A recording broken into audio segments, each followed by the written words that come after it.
Joining me in studio, he's committed and promised to make sure we don't fear the stage, because most people do. Matter of fact, let me do this. Mark, when you get out on stage, do you introduce yourself or somebody else introduce you? Somebody else introduces me. Always? I mean, it depends on what I'm doing. If I'm doing a drumming gig, then I'll be introduced whenever and however I'm introduced by the artist with whom I'm working. If I'm doing a speaking gig, I actually have my own video introduction. You do? Okay. Yes. Mark Schulman. Because I like to introduce myself. That's great. So when someone starts saying, hey, I want to bring up Ken Rakowski, I actually tell them to stop. Yeah. I go, you don't need to do that. Let me do it real quick. My name's Ken Rakowski, and I bring it down to about 10 seconds because they're going to read this long bio. Yeah. Because I like to validate the bio at the end. Okay. Does that make sense? Yeah. It's kind of a weird way of doing it. Actually, I like that way. And it also makes sense for you. You know, what I do, what I've found is that, first of all, a lot of times people, when they've introduced me, they're introducing me with incorrect information because they might rattle off the artists with whom I played with, and they might make a mistake. They might make a mistake with my name, and it happens often.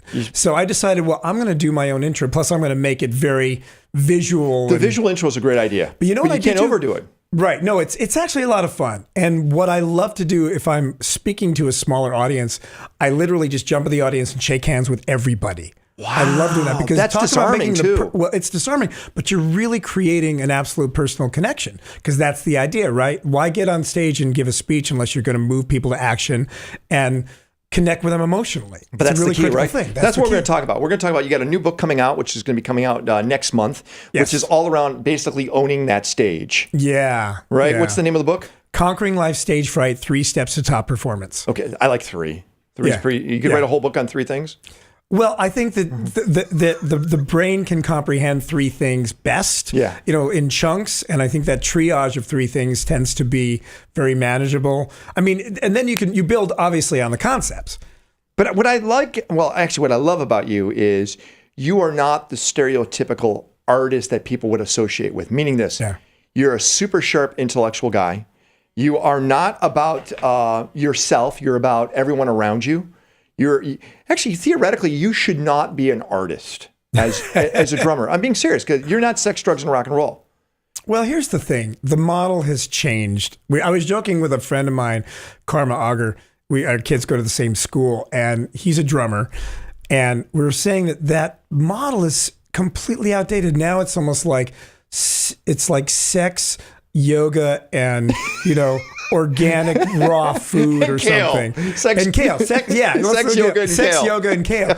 Because, you know,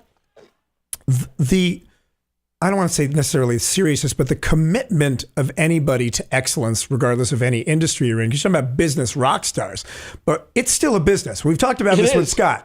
It's a business. So you need to still have that entrepreneurial spirit. The people that are successful are still the people that are working all the hours, taking their craft very, very seriously. Kenny Aronoff, look at him, right? Kenny's great, and you got to take care of yourself. Look at Mick Jagger. Yeah, I mean, he's like 400 years old, I think. He's 450, I think. But you see the Stones. I've seen the Stones in the last few years. Are amazing. Absolutely bring it. And you can't live by the old model of, I mean, hopefully you still have sex, but and rock and roll. Well, rock and roll is what we do. The drugs we can't really do. I mean, a guy like Mick Jagger has to keep himself incredibly healthy. I mean, Ringo is such a health nut. Ringo almost died when he was a kid. McCartney is a health nut. The people that are still around, that are still selling out like arenas and stadiums are the people that are taking care of themselves. So if I want to be a rock star, music rock star. Ken, you are a rock star. Music rock star. It's about longevity, health, and looking young.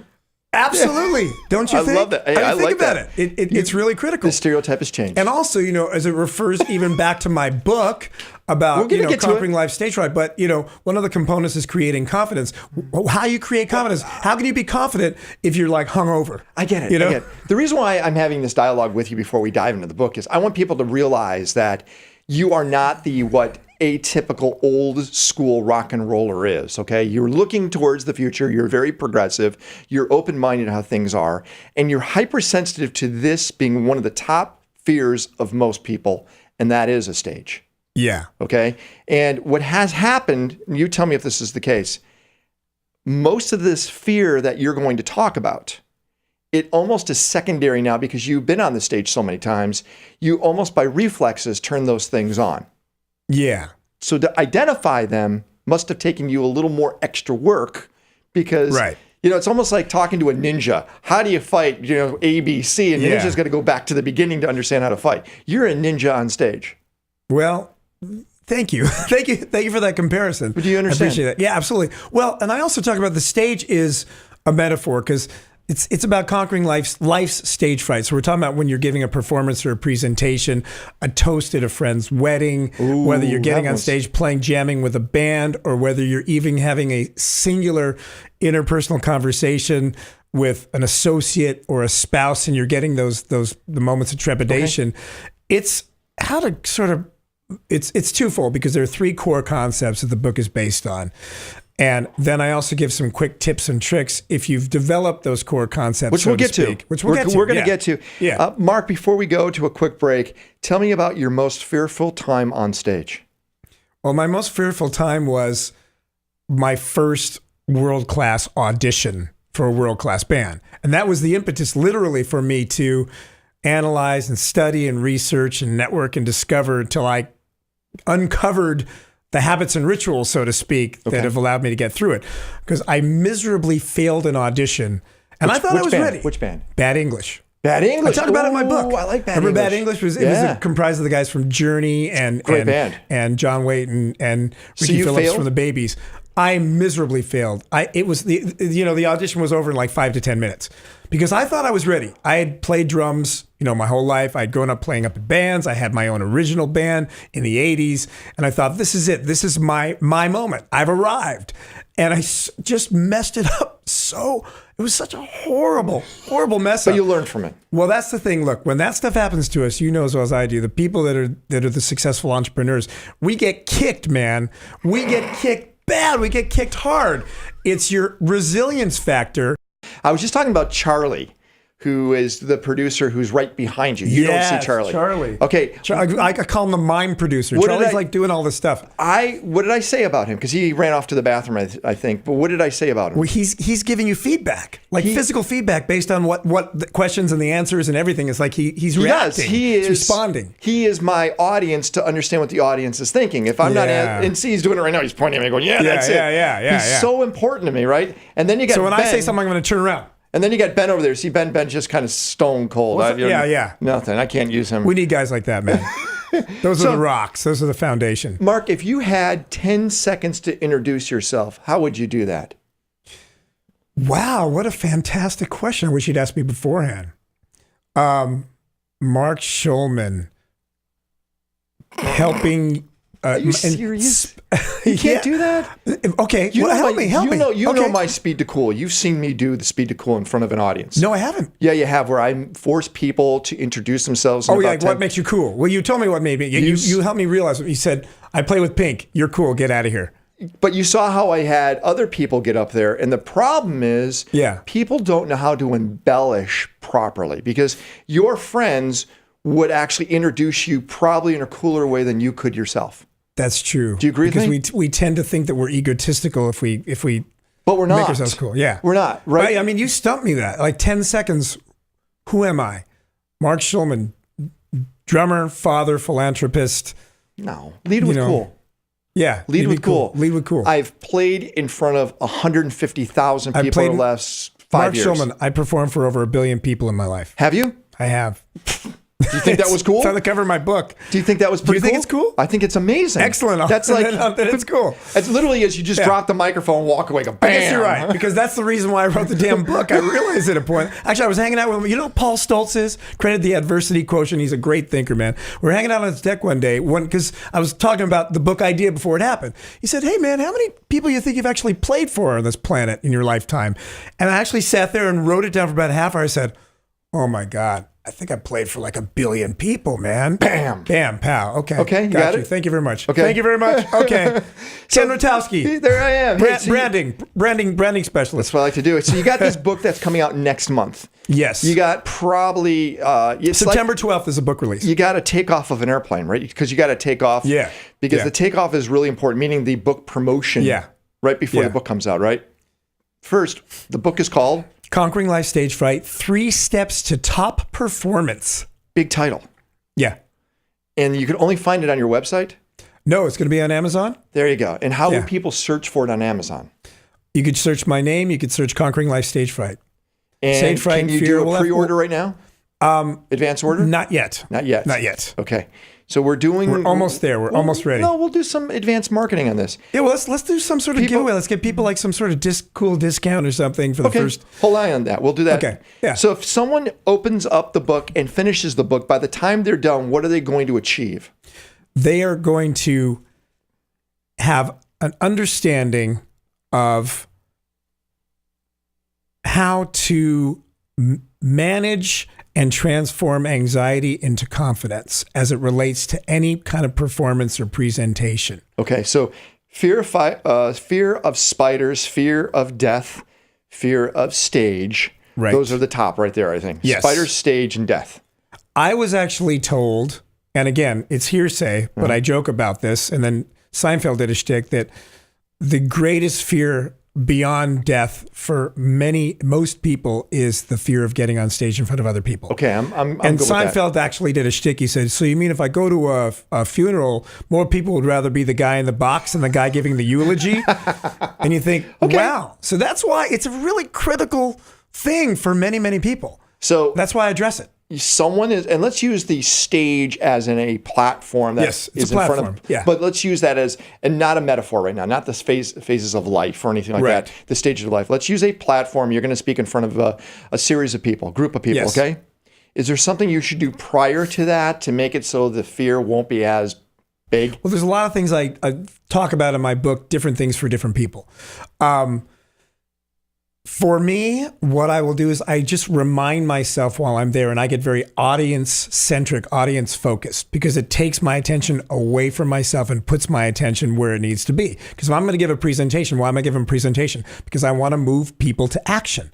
So when I start getting very insular, that can make me nervous if I'm focusing on myself. And I actually used to do that. And at one point, I had a really defining moment because I asked myself the question. I was very nervous, about to go on. My early days of speaking, I said, Mark, who are you thinking about right now? And I said, myself. I said, well, Mark, who should you be thinking about? Oh, the audience. Yeah. Well, what does that make you? A selfish idiot. And I cracked up.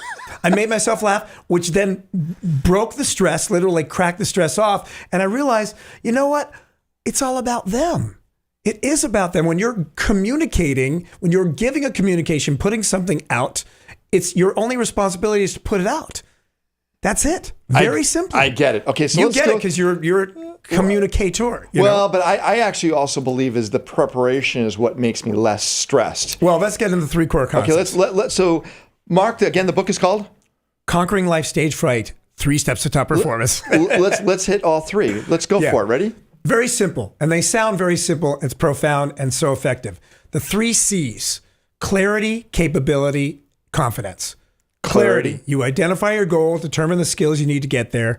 Capability, once your goal or goals are clear, become proficient in those skills. And confidence, success in your new skills leads you naturally to confidence.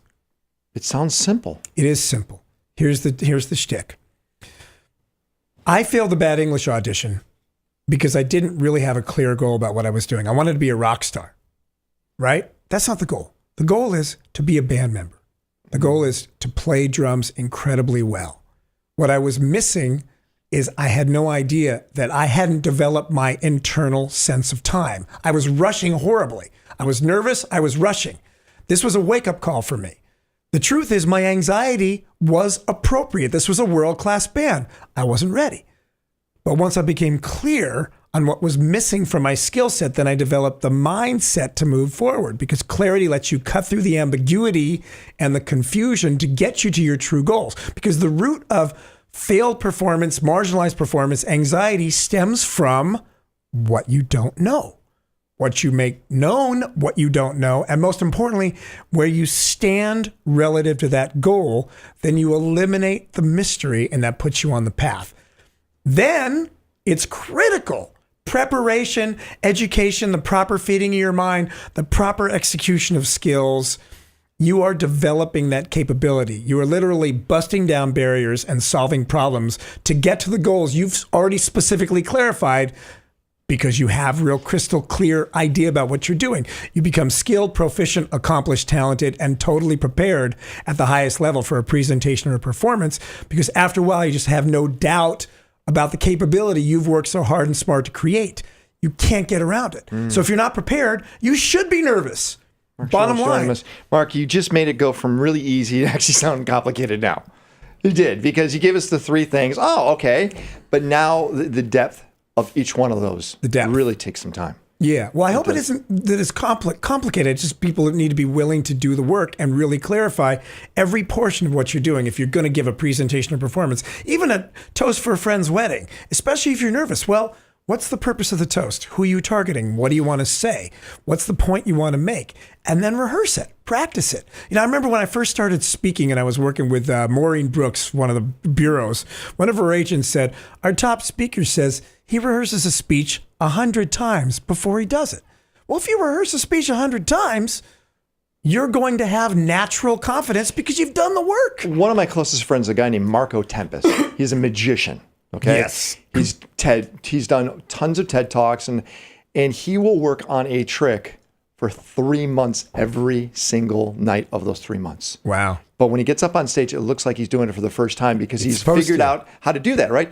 So maybe it's me. You tell me if this is the case. Somebody that's really good at what they do, think of a figure skater or a gymnast, they make it look easy. That's the whole idea, isn't it? When it looks tough, they're not that good at it. They haven't done it. Right? Well, Malcolm Gladwell talks about the 10,000 hours of mastery. Right. What you're doing is you're just developing the capability. You're just getting clear on what it is you need to do. Then you do the work. That's what I did, man. When I failed that audition, I knew that I needed to find a path to master my internal sense of time. That was the foundation of my success as a drummer. It still is. So was there a point of time where you said, hey, I'm good now? I actually feel comfortable with myself in a situation to where it might be someone calls me up on a stage now and I could perform because I have enough rehearsal time behind me. Yes. To where I can know. Well, that's what happened. When I spent 2 years of my life working exclusively on just developing my internal tempo, my internal meter, then I started auditioning and I started getting world-class gigs, like Big Mystery, right? That's when I got the Richard Marx gig. I got the Foreigner gig. I worked with a lot of people. You played with Richard Marx and Foreigner? Yeah, Richard Marx, Foreigner, Simple Minds, Billy Idol, Stevie Nicks, Sheryl Crow. That's like one of my best mixtapes you just named. Dude, I basically played just about all the tracks on Good News from the Next World, their 1995 release. And I did a world tour with them. It was so much fun. Was there ever a band you wish you could have played with that either they don't exist or they're just not going to be letting anyone go? Are you kidding me? Of course. Ooh. Well, first of all, I've always wanted to play with McCartney. I'm like the biggest Beatles freak. The biggest Beatles freak, particularly McCartney and Ringo as well, of course. And I performed at the Grammys. I performed at the Grammys with Pink. And Ringo and McCartney were in the audience. It was like one of those unbelievable moments. You can still go on tour with him, can't you? Yeah, but he's got amazing drummer, Abe Laboriel. Aren't you great? Well, it's not a matter about that. It's a matter about the band and the team that people are comfortable with. Yeah. And I play with Pink. She's my friend. I get it. I've been working with her for a long time. She's comfortable with me. And that's the right way. She has confidence. Look, when it comes to the team, this whole concept of conquering live stage fright really applies to the band and the team, too. People want to find the book. Where do they go? Amazon. Not quite yet. Wait till September 12th. So how do we do release. this? What do we do about a promo code? What's a promo code? How about Rockstar? Brittany recommended. So where do they go? Go to your website? Go to Amazon. Well, can they put a promo code in Amazon? I don't know. It's my first book. I haven't done this. Tell me, okay, kid. we're going to have to work on this. We're going to work on this.